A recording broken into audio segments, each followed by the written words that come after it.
दोस्तों आज अपने पास प्लेटिना 110 सीसी वाली, तो इसकी गाड़ी की होगी क्लच प्लेट ख़राब। तो मैं आपको बताऊँ क्लच प्लेट ख़राब होने का क्या कारण रहता है, क्योंकि इसमें अभी क्लच प्लेट लगाई थी, इसकी जल्दी फिर क्लच प्लेट जल्दी ख़राब हो गई। और इसके अंदर क्लच प्लेट जो हम कौन सी डालनी है, कितने की है, पूरा क्लच का सेट वो मैं आपको बताता हूँ वीडियो के अंदर। सबसे पहले हमने इसका क्लच खोल लिया है। खोलने के बाद काफ़ी मतलब इसमें जो था काफ़ी गंद था, वो हमने बिल्कुल पेट्रोल से क्लीन करना। सबसे पहले आपको क्लच प्लेट डालने से पहले करना, क्लच बिल्कुल साफ़ करके धो लेना। इसके अंदर बिल्कुल भी पुराना ऑयल नहीं रहना चाहिए, उससे करेगा आपकी क्लच प्लेट जल्दी खराब होगी। सबसे पहले मैंने अपना क्लच बनाई, अपना क्लच फिट कर दिया।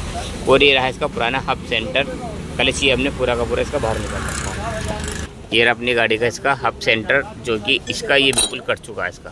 तो इसका हब सेंटर कटा हुआ था, पहले इसके अंदर क्लच प्लेट डाल दी, तो इस वजह से इसके दोबारा से क्लच प्लेट फूक गई। तो अब हम बात करते हैं सबसे पहले इसकी प्राइस की, क्या सामान कितने का है। मैं आपको बताऊँ, ये है अपना इसका हब, इसके अंदर 160 रुपये का इसके अंदर सेंटर। ये ओरिजिनल ही आपको बजाज का मिल जाएगा। जैसे कि सेंटर अपना ये वाला सेंटर होता, मैं सब खोल लेता हूँ सेंटर को। ये रहा अपना सेंटर, बजाज का ओरिजिनल सेंटर है ये, और ये आपको मिलेगा 160 रुपये का ओरिजिनल सेंटर। तो अगर ये सेंटर ख़राब होगा, आपने क्लच प्लेट डालनी, चाहे ओरिजिनल डाल दो चाहे लोकल डालना, अगर ये कट जाता तो क्या होता, गाड़ी क्लच प्लेट एक तो जल्दी ख़राब होती है, दूसरी बात गाड़ी का पिकअप नहीं हो पाता सही। तो ये रहा अपना सेंटर ओरिजिनल 160 रुपये का। उसके बाद है ये खरीद लेते हैं हमने इसका हब। तो ये हब है 214 रुपये का इसका हब है ओरिजिनल। तो अब हम इसे भी खोल लेते हैं, आपको इसका ओरिजिनल को मैं दिखाता हूँ आपको। ये रहा अपना हब बजाज का, ये भी हमारा बजाज का निकला ओरिजिनल, बजाज का अपना हब है। और इसकी दोबारा बताता हूँ, 214 रुपये का हब हो गया, और ये आपका सेंटर हो गया 160 रुपये का। अब बजाज हम प्रेशर प्लेट के ऊपर बात, प्रेशर प्लेट जो हम डालने इसकी ओरिजिनल मतलब बजाज की नहीं मिली, तो हमने ओरिजिनली खरीदी हैं प्रेशर प्लेट, या होंडा की बिल्कुल जेन्युइन ड्रीम युगा वाली। इसमें क्लच प्लेट हम डालेंगे इसके अंदर, जो कि इसकी एक क्लच प्लेट की जो कीमत है 79 रुपीज़ है।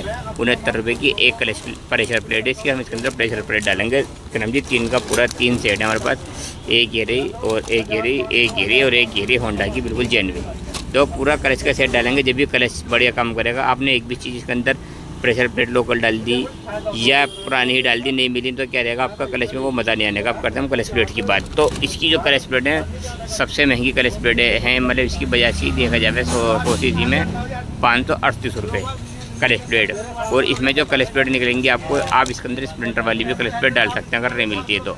स्प्लेंडर क्लच प्लेट लोगे वो आपको सस्ती होंगी क्लच प्लेट, 300 से 400 रुपये समथिंग इसकी ओरिजिनल स्प्लेंडर क्लच प्लेट आती है, पैशन वाली हीरो की रम वाली डालते हैं। और दूसरी बात इसकी ही लेते हैं तो इसकी पड़ेंगी आपको ये हैं 500 रुपये का समथिंग, इसकी 450-500 रुपये की आपको क्लच प्लेट मिलेंगी। तो अब मैं बात करता हूँ इसकी क्लच प्लेट इसके अंदर कौन सी कंपनी की निकलती है। देखो क्लच प्लेट जो है इसके अंदर जो निकलने वाली हैं वो निकलेंगी इसके अंदर मकेनो कंपनी की। मैं सबसे पहले इसे खोलता हूँ, ये मैंने इसका पैकेट खोल लिया है। तो पैकेट खोलने के बाद मैं आपको दिखाता हूँ इसके अंदर क्लच प्लेट कौन सी निकलेंगी।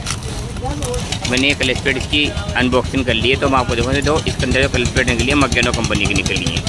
ये मकेनो जो है, जैसे आपको मार्केट में भी आपको मकेनो की भी क्लच प्लेट मार्केट में मिल जाएंगी। देखो ये 450-500 रुपये क्लच प्लेट है ओरिजिनल, जो कि मकेनो की निकली। बाकी आप मकेनो की परचेज़ करते हैं 100 से 150 रुपये की, इसकी जो है आपको मकेनो की ही मिलेंगी क्लच प्लेट, वो मकेनो के नाम से ही मिल जाएंगे क्लच प्लेट अगर आप डालते हैं तो दोस्तों मैं सोच भी रहा था इसमें मकेनो ले लूँ, पर मैं यार जब ओरिजिनल लिया तो मैं फिर भी मैंने इसलिए बजाज की पैकिंग में इसे परचेज़ करी है, जो कि इसमें मकेनो निकली हैं।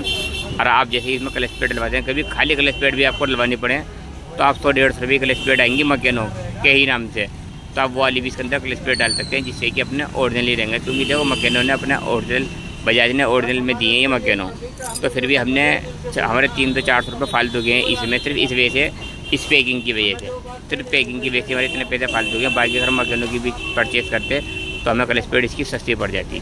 तो ये सारा का सारा हमने जेन्युइन सामान खरीद लिया। तो जैसे कि गाड़ी के अंदर कभी भी क्लच प्लेट, तो ये सारा सामान हमने परचेज़ कर लिया। देखो गाड़ी के अंदर मैं आपको बता दूँ, गाड़ी अगर आपको बढ़िया चलानी है, ये गाड़ी किलोमीटर के हिसाब से 20 से 30 हज़ार किलोमीटर तक आपका क्लच में कुछ काम नहीं होने का। 20 से 30 हज़ार किलोमीटर आपकी गाड़ी आराम से चलेगी। और 20 हज़ार किलोमीटर पर क्या होता, हल्की सी गाड़ी आपकी क्लच प्लेट मांग ली, पर 25 से 30 हज़ार किलोमीटर आपकी गाड़ी बहुत प्यार से खींच देगी ये सामान डलने के बाद। और दूसरी बात, इंजन ऑयल टाइम पे सर्विस होती रहेगी गाड़ी की, और इंजन ऑयल टाइम पे डलता रहेगा, तो ये 25-30 हज़ार किलोमीटर अपने आराम से आपका खींच देगी।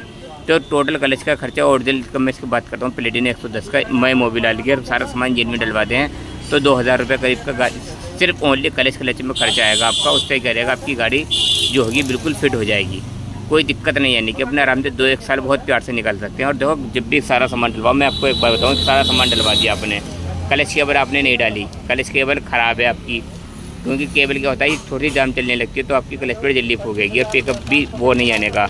तो क्लच के साथ साथ क्लच की केबल भी बिल्कुल आप जेन्युइन डलवाएं। देखो 216 रुपये की केबल है, कितनी महंगी केबल है ये लगा लो आप। ये सेंटर से भी महंगी केबल है, इसका सेंटर ही मतलब सेंटर है, इसको 60 रुपये का केबल देख लो 216 रुपये की। तो गाड़ी के अंदर जो चलता है भाई वो सामान चलता है, मैकेनिक कुछ नहीं चलता। सामान जितना अच्छा होगा, जितनी अच्छी तरीके से फिटिंग होगा सामान का, उतनी गाड़ी की लाइफ ज़्यादा रहेगी, उतनी गाड़ी का आपका परफॉर्मेंस अच्छी होगी चलने के लिए। तो अपनी कोशिश ये है, आपने जितनी भी आपने और भी हमारे पुरानी वीडियो देखोगे, मैं ज़्यादातर 95% जो सामान डालता हूँ मैं जेन्युइन ही डालता हूँ, और क्लच का तो मैं पूरा सेट ही डालता हूँ। गाड़ी अगर ज़्यादा चलती है फील्ड वालों की, बंदों की गाड़ी, तो भाई उसमें कोशिश करें आप पूरा सेट डालने की। बाकी किसी की गाड़ी कम चलती है, हाफ सेंटर आपके मतलब अभी चलने वाली गुंजाइश है तो आप उसमें क्लच प्लेट डाल दो, चल जाएगी। बाकी अगर फील्ड की गाड़ी है चलने वाली तो उसमें कभी भी आप खाली क्लच प्लेट ना डालें, पूरा क्लच का सेट डाल दें, इंजन ऑयल उसके अंदर ओरिजिनल डाल दें बिल्कुल। तो उससे करेगा आपका क्लच में कोई दिक्कत नहीं आने की। समय समय पर बस चेक कराते हैं क्लच टाइट तो नहीं है, क्लच दबा टाइट तो नहीं चल रहा है, या क्लच ब्रेक दबा के तो नहीं चलाते। छोटी ड्राइविंग के ऊपर भी गाड़ी करता फ़र्क। अब इसके क्या करना है आपको, हम सारा सामान फिट करते हैं और मिलते हैं आज से नेक्स्ट वीडियो में।